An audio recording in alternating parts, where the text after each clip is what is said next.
Hi guys! Magandang umaga! Welcome back po dito sa Gandara SRU channel for Showbiz Update.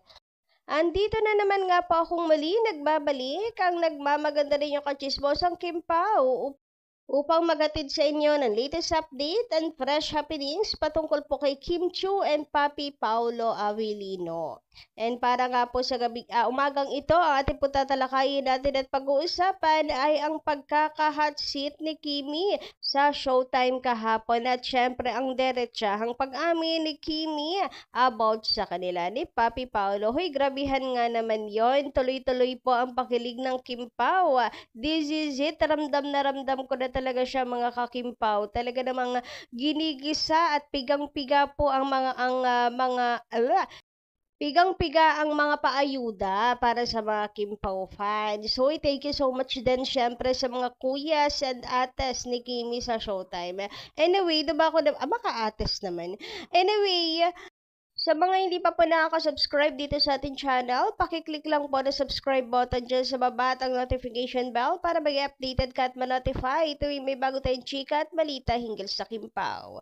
Basta mga balita na may kinalaman kay Kim Chiu and Paolo Avellino, syempre sagot na po natin yan. And eto na nga, wag na po natin patagalin pa.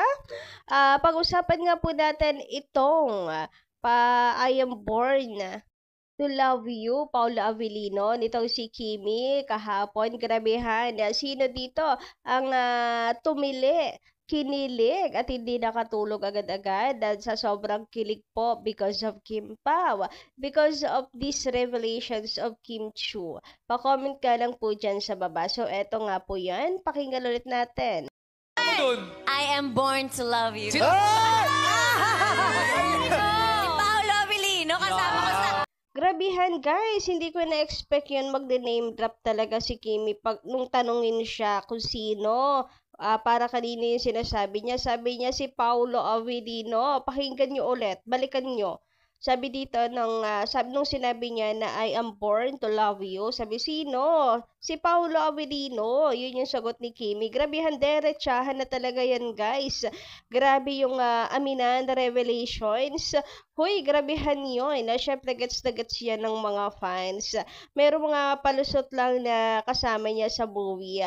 Pero dinadaan-daan tayo sa mga pa-praises na ganyan. Hoy, grabihan. Grabe, Kimi, mang name drop. Hoy, nakakakilig talaga naman. Hindi talaga ako makaka-move on agad-agad dito. May I am born to love you, Paolo Avellino. Ito si Kim Chiu. Ramdam na talaga ang pamamayagpag at pag-amin ng Kim Pao. Well, ako para sa akin, pag-amin na to. Ewan ko sa inyo kung ano pang iniintay nyo. Kung kayo ba ay hindi pa rin ba kumbinsido sa galawan at mga salita ni Kim and Paolo, ang dami na patibay ng patibay, palanggata may love will be everlasting, etc. etc. So, ewan ko kung ano pa iniintay nyo. Kung hindi kayo maniniwala talaga na umaamin na talaga si Kim and Paolo. Anyway, diba ako naman nga tayo dito sa another pampakilig ayuda ni Kimi sa lahat. So, eto na, after ilang buwan, inamin na rin ni Kimi itong ating pinagpe-fiestahan sa social media nitong mga nakaraan. Ang tungkol sa mahiwagang big bike ni Kim Chiu. So, eto na ang alamat. Isiniwalat na. Totoo. Nabigay nga ni Papi Paolo ito sa kanya. Bigay lang. Yes, guys. Ulitin natin. Bigay lang sa kanya. Sabi kasi ni Kimi, may bike na siya. Kaya itong isa, itong mahiwagang pink bike niya na customize ay regalo or bigay lang sa kanya. And good job ka dyan, Bestie Darren for me. Grabe, ang galing niya magpaamin kay Kimi. Dinaan niya sa binili. Kasi alam niya na hindi yun binili kaya dinaan niya sa binili yun ni Kimi. Siyempre si Kimi, dedepensa, hindi ko yun binili. Binigay. Ang galing ha. Ang galing ng nito si Bestie Darren strategy. Huy, thank you so much Bestie sa paayuda. Yun na kayo kay Bestie rin. And eto nga siya, kaya pala may pa-thank you si Kimi and special mention si Papi Paolo. Palagay ko, ano lang to yung eme-eme ni Kimi, kung bakit ang dami niyang pinagtatatag. Pero ang reason talaga niyan para hindi naman ganun kahalata, si Papi Paulo. Gusto niya kasing itag. So, ayun. Alam na alam ko na yung mga galawan na yan ni Kim Chu. Basang-basa na talaga. So, eto yun, naalala nyo ba? First ride out with my pink bike. Finally, after so long of wanting a pink bike.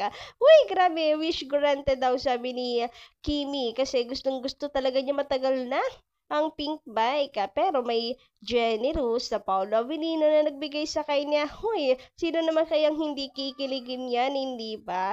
Here it is, Yahoo! Sabi nito si Kim Chu, pasensya na lang guys sa background natin. Ano? Hindi natin mapipigilan yan.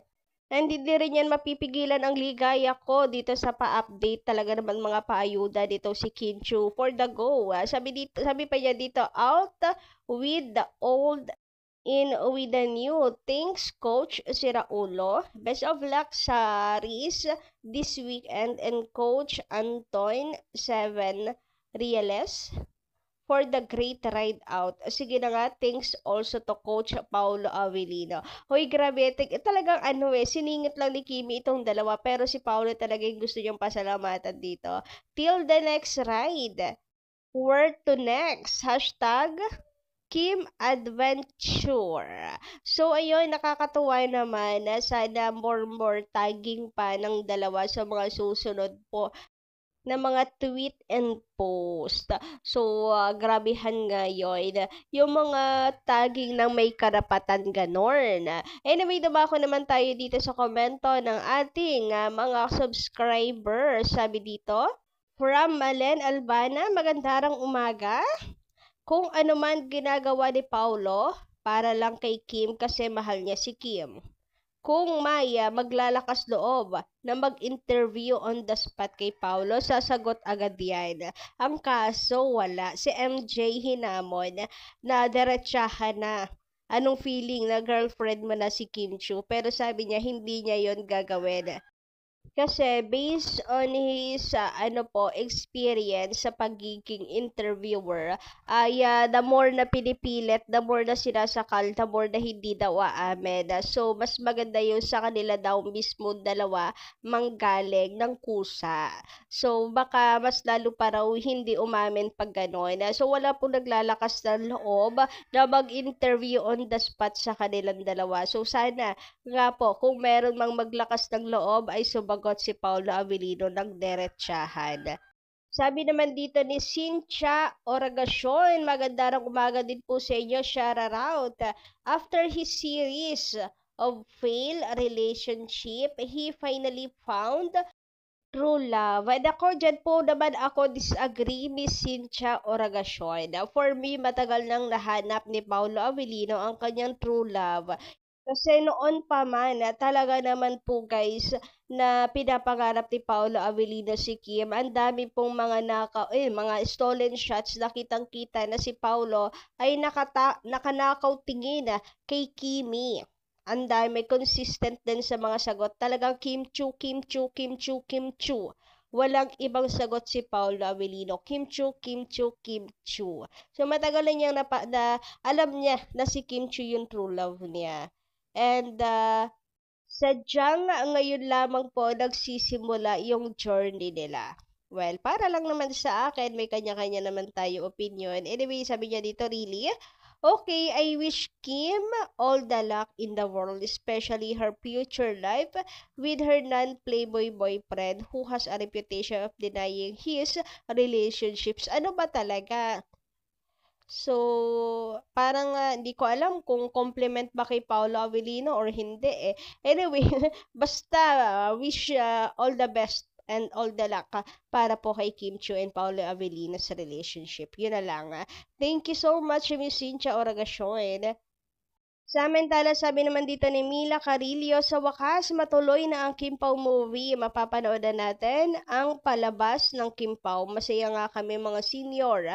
Pinakaba mo kami. Akala namin magdi-disappear na ang Kim Pao. Buti at maayos na sila. Thanks God.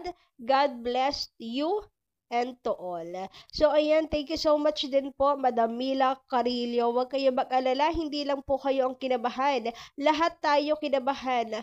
And ako rin, sobra yung kaba ko. Pero finally, ay matutuloy naman na. Sa March 26, guys, i-mark nyo na yan sa inyo pong mga calendar. March 26, 2025, showing na po ng My Love Will Make You Disappear. And sana hindi nga po kayo mag-disappear when ito po ay ipapalabas na sa mga sinehan. So, yun lang guys, ano po. Thank you so much sa inyong pakikinig. And kita-kits tayo sa susunod nating balita. Maraming salamat.